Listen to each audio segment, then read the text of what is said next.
जी तो ख़वातीनों का हज़रात, कभी कभी सोशल मीडिया पर ऐसी कहानी आती हैं जो हमें सच और झूठ के दरमियान का फ़र्क भुला देती हैं। आज की कहानी कुछ ऐसी ही है। एक इन्फ्लुएंसर जिसका नाम हम फर्जी तौर पे ज़ुलैंडर रखेंगे, फैशन की दुनिया में छाई हुई थी, लेकिन एक दिन उसके साथ कुछ ऐसा हुआ कि उसने सोशल मीडिया में भी हलचल मचा कर रख दी।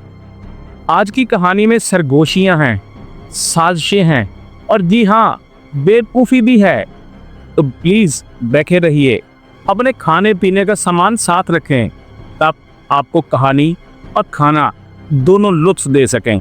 ये कहानी इतनी अजीब है कि आपको यकीन ही नहीं आएगा कि सोशल मीडिया पे ऐसा भी होता है। ज़ुलैंडर एक मशहूर इन्फ्लुएंसर है जो फैशन वीडियोस बनाती है और उसकी ऑनलाइन मौजूदगी रोज़ बरोज़ बढ़ रही है।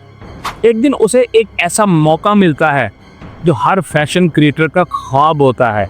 दुनिया के सबसे बड़े फैशन रिटेलर्स में से एक कंपनी उससे राब्ता करती है और उसे पार्टनरशिप की ऑफर की जाती है। ये सिर्फ आम सी ब्रांड डील नहीं थी।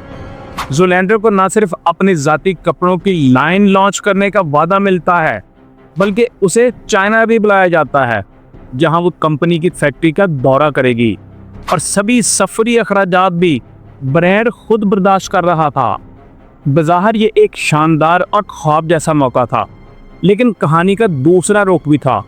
ये कंपनी शीन थी, जिसके खिलाफ इंटरनेट पर मुतअद्दिद बार इंसानी हकूक़ की खिलाफ वर्जियों, कम उजरतों और गैर इंसानी वर्किंग कंडीशंस के हवाले से मुख्तलिफ किस्म के इल्ज़ामात आयद हो चुके थे। अगरचे हम यहाँ उन तमाम तफसीलात में नहीं जाएंगे कि इल्ज़ामात किस तरह के थे, लेकिन ये इल्ज़ामात किसी भी संजीदा फ़र्द के लिए तशवीश का बायस बन सकते हैं।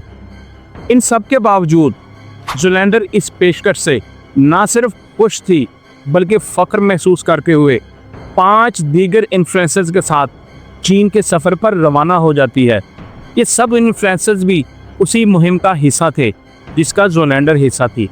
उनका प्यारा ग्वांगझो के इंडस्ट्रियल जोन में लैंड करता है और जैसे ही वो जहाज़ से उतरते हैं, उनका इस्तकबाल किसी शाही मेहमान की तरह किया जाता है। व्लॉग्स बनते हैं, खुशियों के नारे लगते हैं, हम चीन पहुंच गए, हम चीन पहुंच गए। इतने खुश थे वो इन्फ्लुएंसर्स। जब वो फैक्ट्री का दौरा करते हैं तो हर मंजर बिल्कुल फिल्मी लगता है। माहौल नहायत साफ सुथरा होता है, वर्कर्स खुश और मुस्कुराते हुए दिखाई देते हैं, मशीनें तरतीब से चल रही थी और हर चीज़ परफेक्ट नज़र आती थी। यानी जो कुछ शीन के खिलाफ प्रोपेगेंडा किया जा रहा था, ज़ाहिरन हर चीज़ उलट नजर आ रही थी। ज़ुलैंडर इस सब पर बहुत खुश होती है, यहाँ तक कि एक वर्कर से इंटरव्यू भी करती है जो ज़ाहिर मुतमईन दिखाई देता है। वर्कर्स को इस बात पर हैरानी होती है कि उनके बारे में ऐसी अफवाहें कैसे फैलाई जा सकती हैं। इन अफवाहों को वो हकीकत से कोसों दूर डिक्लेयर कर रहे थे। इस पूरे दौरे के इख्तिताम पर ज़ुलैंडर कैमरे की तरफ देखकर बड़े फ़ख्र से कहती है, शीन ने मेरी बहुत अच्छी देखभाल की है और मुझे कभी भी कमतर महसूस नहीं होने दिया। लेकिन जब ज़ुलैंडर अपने चीन के इस भरपूर दौरे की झलकियाँ और फैक्ट्री विजिट की वीडियो सोशल मीडिया पर शेयर करती है, तो उसे उम्मीद होती है कि लोग इसकी कामयाबी को सराहेंगे और उसकी नई शराकतदारी को मुस्बत अंदाज में लेंगे। मगर हकीकत बिल्कुल मुख्तलिफ हो जाती है। सोशल मीडिया पर रद्द-ए-अमल ना सिर्फ मनफी बल्कि इंतहाई शदीद हो जाता है। तनकीद करने वाले सार्फिन कहते हैं कि ये दौरा महज एक दिखावा था जिसका मकसद शीन की साख को बेहतर बनाना था। लोगों का इल्ज़ाम होता है कि शीन ने इन्फ्लुएंसर्स को सिर्फ उन मखसूस फैक्ट्रियों का दौरा करवाया जो पहले से तैयार की गई थी, जहां नहायत मसाली माहौल और खुशबाश वर्कर्स दिखाई दे रहे थे।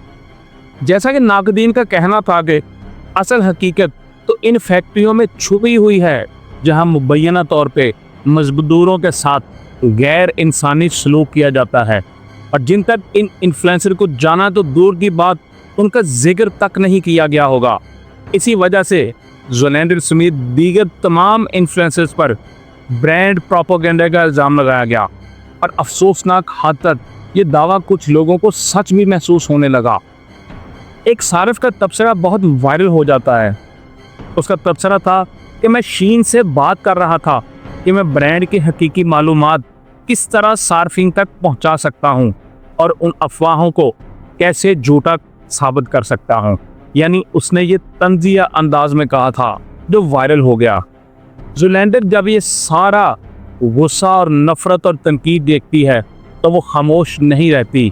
وہ شین کے دفاع میں ایک ویڈیو پیغام ریکارڈ کرتی ہے جس میں وہ دو ٹوک انداز میں اپنے موقف کا اظہار کرتی ہے۔ اس کا موقف کیا تھا بتاتے ہیں آپ کو۔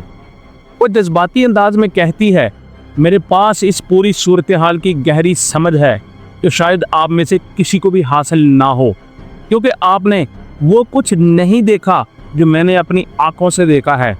اگر آپ اسے پروپیگنڈا کہتے ہیں تو ٹھیک ہے، لیکن حقیقت یہ ہے کہ آپ میں سے کوئی بھی چین نہیں گیا اور وہ اس پر نہیں رکتی، اس سے آگے بھی وہ چلتی ہے، اپنا جو رائے ہے اس کا اظہار وہ کرتی ہے۔ وہ کہتی ہے کہ آپ نے وہ حقیقت قریب سے نہیں دیکھی جو میں نے دیکھی ہے۔ اپنی بات کو مزید واضح کرتے ہوئے وہ کہتی ہے کہ اسے کوئی پروپیگنڈا فراہم نہیں کیا گیا، بلکہ اصل پروپیگنڈا تو ان لوگوں کو فراہم کیا جا رہا ہے جو مغربی میڈیا کے بیانیے پر اندھا اعتماد کرتے ہیں۔ وہ کہتی ہے کہ ہمیں امریکہ میں چینی عوام اور ان کی ثقافت کے بارے میں ایک مکمل منفی کہانی سنائی جاتی ہے۔ میرے لیے اس سفر کا سب سے قیمتی سبق یہی تھا کہ دوسروں کی آنکھوں سے دیکھنے کی بجائے خود حقیقت کو تلاش کرو، خود سوال کرو اور جو کچھ دیکھو اس پر سوچو اور بولو۔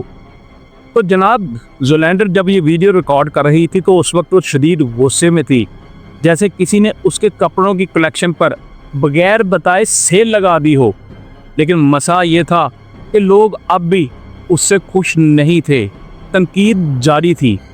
انٹرنیٹ پر لوگوں کا کہنا تھا کہ شین اپنی خراب شہرت کو بچانے کے لیے معصوم انفلوئنسرز کو بطور چمکتے چہرے استعمال کر رہا ہے۔ یہ کہانی سوشل میڈیا پر آگ کی طرح پھیل گئی، خاص طور پر ٹک ٹاک پر، جہاں پر ہر دوسرا انفلوئنسر زولینڈر کو تنقید کا نشانہ بنانا شروع ہو گیا۔ کسی نے طنز کرتے ہوئے کہا، کیا تم واقعی پروپیگنڈا پھیلا رہی ہو؟ امید ہے کہ چیک اچھا تھا، یعنی کہ زولینڈر کو نقدی ملی ہوگی تو اس لیے تو وہ اتنا آگے بات کر رہی ہے۔ بات صرف سوشل میڈیا تک محدود نہیں رہی، مین اسٹریم میڈیا نے بھی اس کہانی کو اٹھا لیا۔ نیوز چینلز، بلاگز، یوٹیوبرز سب نے زولینڈر کے اس فیشن ٹرپ کو پروپیگنڈا ٹور ڈکلیئر کر دیا۔